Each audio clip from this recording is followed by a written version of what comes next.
I'm Alan Dale, and this is a We Are Tourism podcast right here in beautiful St. John's, Newfoundland and Labrador. Love being into conversation with people that are having a great time, following their passion, doing what they love to do, and making a real difference. And on that note, why don't you introduce yourself, tell us what you do? Well, my name is Curtis Roebotham. We started a business called the Homestead Adventures. We became in 2018 the first fully licensed glamping service on the island. So before us, the legislation was very thin. There was nothing governing these things. It took us 2 years to break through the barriers of Service NL and through the barriers, and finally got approval to start and accredited by the government back in 2018. Break down glamping for me. What does that mean? Well, see, in initial stages of our business, I wasn't even actually fond over the word glamping. Glamping is a term that reflects the activity. And where it got muddled in the legislation is there was no word in the legislation saying glamping. It was only permanent structures and non-permanent structures, how do you fit that bill? And when there's a lack of legislation, there's a lack of acceptance. We have no box to fit you in. I was like, well, you don't know Curtis, because I don't fit in a box, so stop trying to put me in there. And of course, perseverance and discussions in a way that we got to bring this into the next age, guys. Glamping, this word glamping comes from the UK. It's been popular over there for eons. It got popular in the rest of Canada 20 years ago, and the industry called it glamping. Glamorous camping. G-L-A-M-P-I-N-G. Glamping. Glamorous camping. Okay. It was a high-end scale camping experience that gave you the ability to get out into nature, experience the outdoors with the comfort of pillow top mattresses, warm showers, safety. And 90% of my business when it comes to that are novice and beginners. And those people really depend on the safety net of the glamping experience compared to a tenting service or sleeping on the ground or setting up all these things. So it was a way to provide an experience to someone who wasn't experienced under safe conditions, right, to give you the same experiences that someone else could experience with more experience, if that makes sense. What does it look like physically? What does it look like? It can look like anything, and this is what's happening now and what makes this industry very interesting, the word glamping. So glamping pods originally were types like the prospectors tents that people would know, the old military cotton tents, things along those lines. But where the word glamping only described the activity, it left it open to someone's imagination to what glamping was. A glamorous camping experience could be in anything. So what does it look like? Your imagination is the limit. Right. Whatever you can imagine, as long as it fits the bill within the legislation of non-permanent structure systems, it could be considered a camping experience. So you had to follow those regulations of permanent and non-permanent structure systems, which led you into getting into the glamping. Right. world. Yeah. Tell me about your facility. What's it all about? Well, I always tell people I work more on warm, fuzzy feelings than I do money sometimes. I come from a background of float flying. I've been a float plane pilot since I've been 18. I've been all over Canada. I've seen lodges from 1-star to 5-star. And something that came to light as I'm doing these, working for these companies is typically a company will produce a package. Here's a price for a package. And what I've seen in my career, no matter what the level of star was, is that a lot of times people doesn't know what that actually means, what this package entitles. So they were coming with an unhealthy level of expectation or the incapability of performing the package. But once you're there, this is the package. If you can't do, you got one or two choices. Stay in your cabin and just do nothing, or go home. Mm-hmm. So what I'd done with my business and how I tried to create it was find a way that it wasn't about me. It was never about my vision. Now, I have a vision.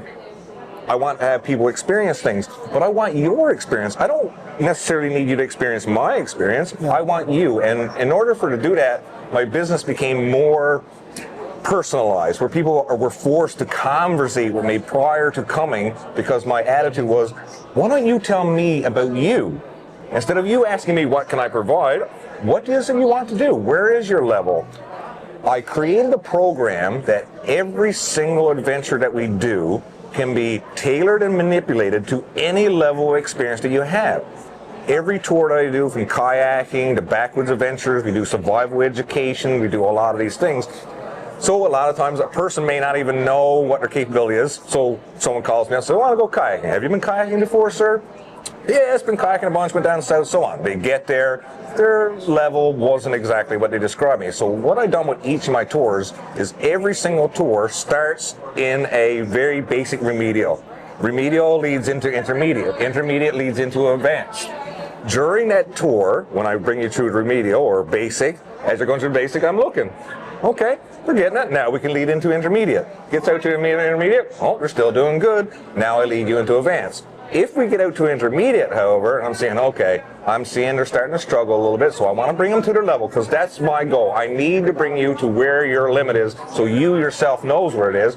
I've now identified it, and what I can start doing now is start picking up your knowledge and start teaching you how to get to the advanced, which done two things for me. One, became very personal with the guest. Two, tailoring it to them, making it their tour. My slogan is the adventure starts with you, not me. You tell me what it is you need to do, where your levels to, and I will make something for you that makes you feel comfortable, safe, still achieving a goal, so you feel good at the end of the day, and you come back going, oh, I went kayaking in the ocean. I've never done that before. I was always afraid.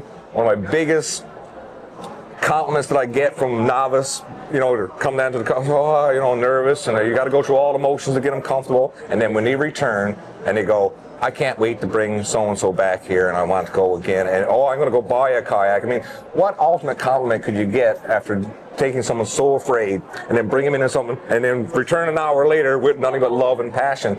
So when I say I work my business on more warm, loving, fuzzy feelings than cash, but it's what made me feel about my business. I don't feel like I'm working ever. And that's what the tourism drew to me, is if you find something you love and you can make it so that everybody's having this experience. I've had all these experiences.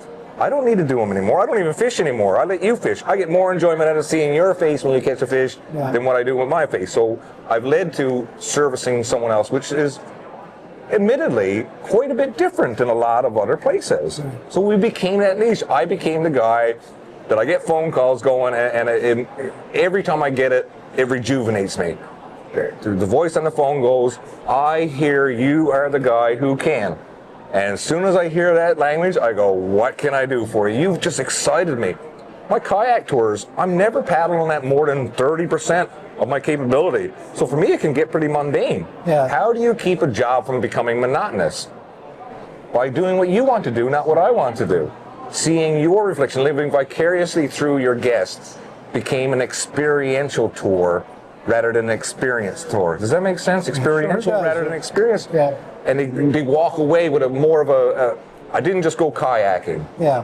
I achieved, I gained, there was a lot of facets that then turned my business to where now I just get very renowned for, if you got a dream, you got a wish. I mean, shy of climbing an iceberg and riding a well, man, I can make a lot of things happen. And I love that special request. When someone has the confidence to call me, a person stranger, and go, listen, here's my dream, here's my bucket list, here's some things I want to do. And it just turned into, the only way I can describe it is magical things that happen when you let your client dictate what's happening under a safe guise of a person that's going to push you, that's going to coddle you, but at the same time bring you to your limit. It became more than a business. It became more than money. I mean, Curtis, you're an ambassador for adventure, is the best way to describe you right now. What would you tell people that are out there looking for a career, looking for a new adventure in life? Is the hospitality sector a place where you can find that? I mean, again, I'll answer this question the same way as I answered the last one. It's only limited to your imagination. That's the beauty about the tourism sector, is that there's people like me, there's people like you out there with these visions. It may never be shared by someone else. It might even be frowned upon in the beginning, but never stop. Because I guarantee you, if there's nothing sitting there now for you, all you have to do is think about what you need to do, come to a place like this, you talk, you find out what the system is, how to get involved, and then you start making that dream happen. With all these people standing behind you, you feel like you can't fail. So if there's any advice I would give anybody, if you're interested in anything, is just go try it. There are people like me and like-minded people that are in this conference that would easily, if someone said, hey man, I'm struggling with my life, I'm trying to find a direction, come out and spend a couple days with me. Let's go paddling. Let's go in the woods. Let's go do this. And if you walk away afterwards going, okay, this is definitely not for me, then I'll go, well, I got another collaborative person down here that I know will do the same thing for you. FAM tours, we call it, familiarization tours. There's a lot of us that are on the same page that will gladly, complimentary, so no charge, bring you into these comp tours. So they're kind of lower end, right? But they're not as long as the typical ones, because of course we have to make money. But at least enough to get immersive, to go, I've tried it, I liked it or I didn't like it, or it sparked something in you.